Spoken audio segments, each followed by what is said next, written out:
Welcome to The Explainer. So, if you're eager to grasp the absolute roots of human civilization, you are in exactly the right place today. We're going to journey back thousands of years to explore a region that literally changed the entire trajectory of human history. We're unlocking the secrets of the Bronze Age. Let's get right into it. But right before we go way back in time, I actually want you to think about today. Every single time you glance at a clock to check the time, measuring an hour as 60 minutes or a minute as 60 seconds, you are actually using a mind-blowing 5,000-year-old invention. No joke. The whole concept of a number system based on 60 was created by the exact people we're about to study. It's pretty wild just how deeply ancient history is hardwired into our modern daily lives, right? Okay, so here's our roadmap for this explainer. First, we'll look at the first river civilizations. Second, Mesopotamia, the Fertile Crescent. Third, we'll dive into the Sumerian innovations. Fourth, trade in the ancient world. And finally, the rise of Babylon. All right, Section 1, the first river civilizations. And flowing right into Section 2, Mesopotamia, the Fertile Crescent. Civilization didn't just randomly pop up out of nowhere. It sparked into existence specifically where water provided the ultra-fertile soil needed to transition from a nomadic lifestyle into settled agricultural societies. Now, the earliest major civilizations, we're talking the Harappan, Egyptian, Chinese, and Mesopotamian, they were all roughly contemporaneous. But today, we're zeroing in on the region that actually gave birth to the very first city-based civilization on Earth. This area, known as the Fertile Crescent, sits squarely between two massive rivers, the Euphrates and the Tigris. In fact, the word Mesopotamia is Greek for the land in between. Stretching all the way from the Mediterranean down to the Persian Gulf, which covers modern-day Iraq, Kuwait, and parts of Turkey and Iran, this giant crescent-shaped swath of land had incredibly high agricultural potential. It was an absolute goldmine for early farmers. So farming actually kicked off in this fertile region around 12,000 years ago. But the real game changer, that hit around 4,500 BCE with the arrival of copper tools. This was a massive technological leap that drastically leveled up both agriculture and craft production. Over the next 2 millennia, right up to around 3,500 BCE, combining that high agricultural potential with this shiny new technology caused these early farming settlements to absolutely explode into the world's first massive governing city-states. Which brings us to Section 3, the Sumerian innovations. So with that foundation set, we look to the Sumerians. These guys were the brilliant pioneers who fully capitalized on all that fertile land to build the first true city-based civilization in places like Ur. Now keep in mind, Mesopotamia wasn't just one single continuous kingdom. It was more like a highly dynamic relay race of empires. The Sumerians were the crucial starting point. They set the whole stage. And from there, the torch was passed to the Akkadian, then the Assyrian, and finally the Babylonian empires, with every single one building on the innovations of the guys who came before them. And speaking of Sumerian innovations, we absolutely have to talk about the Ziggurat. A ziggurat was this massive, stepped, pyramid-shaped temple with the main sanctuary perched right at the very top. But crucially, this wasn't just a place to pray. The Sumerians believed their gods directly controlled natural forces, like the floods and the winds, so keeping the temple running was literally a matter of survival. Because of this, the ziggurat acted as the absolute beating heart of the city. Yes, it was the holy place, but it was also the city treasury. It was surrounded by palaces and storehouses, basically the whole shebang. Agriculture, trade, moving goods around, it was all strictly tied to the temple authority.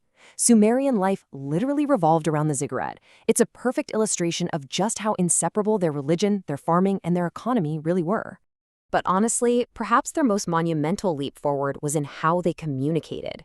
Around 3300 BCE, the Sumerians became the very first people to start writing.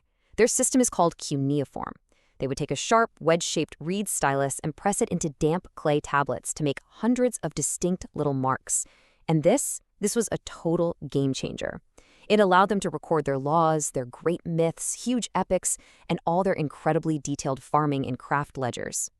Because mastering this skill was so vital and honestly pretty complex, the scribes who could write cuneiform held elite status in society.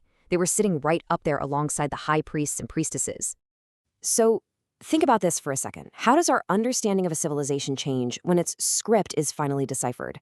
Well, while the script of the contemporary Harappan civilization is still a total mystery to us, Cuneiform has actually been decoded. And because of that, we have a clear, distinct human voice for the Mesopotamians. We know their laws, we can actually read the Epic of Gilgamesh, we can look at their daily tax ledgers. Deciphering a script takes a civilization from just a bunch of silent artifacts and turns it into a living, breathing historical record. It's amazing. And beyond writing, the Sumerian legacy is honestly staggering. I mean, they gave us the wheeled cart for transport. They gave us the sailboat to navigate the rivers. They were the very first to use mud and burnt bricks for massive construction projects. They engineered the first dam and canal irrigation systems to actually tame those wild rivers. And like we talked about at the very beginning, they handed us the base 60 number system, along with the 360-degree circle for math and architecture. Their ancient brilliance is literally woven into the fabric of our daily lives. Moving on to Section 4, Trade in the Ancient World. Fast forward to about 2334 BCE, and the power dynamics start to shift. A new city-state from central Mesopotamia, the Akkadians, overshadowed the Sumerians and built what was basically the world's first dynastic empire. Under kings like Sargon, they didn't just conquer, they traded. And they traded on a massive, globalized scale. Those cuneiform tablets tell us they were doing business with eastern territories they called Dilmun, Magan, and Meluha. Today, we know those places as Bahrain, Oman, and the Sindhu-Saraswati civilization.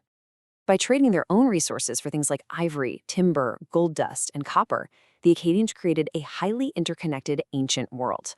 And finally, Section 5, the rise of Babylon. So, following the Akkadians and a brief period where the Assyrians dominated the north, a brand new power rose up in the center around 1900 BCE. We are talking about Babylonia. Their absolute golden age kicked off with King Hammurabi in 1792 BCE. You've probably seen this famous stone stele. It depicts Hammurabi receiving the law directly from Shamash, the Babylonian god of justice. And inscribed in cuneiform right below that carving is the Code of Hammurabi. This was a massive, comprehensive list of rules for civil and social conduct across his entire empire. It is absolutely crucial history because it served as a foundational structural model for future legal systems all over the globe. Yet, as we know, no empire lasts forever. By the end of 1400 BCE, the mighty Babylonians had lost their prominence. And here's the fascinating part. It wasn't just external attacks from newly rising, technologically advanced powers like the Indo-European Hittites.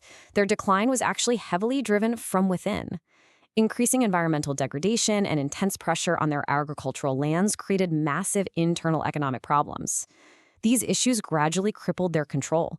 So despite all their incredible innovations, they ultimately collapsed under the weight of resource mismanagement and environmental decay.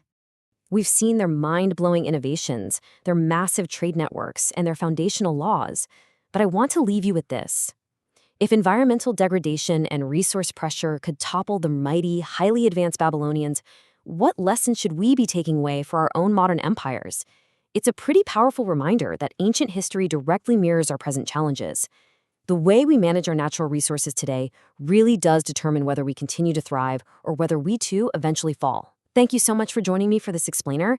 Keep asking those big questions, and I really hope you leave today with a brand new appreciation for the complex roots of our civilization.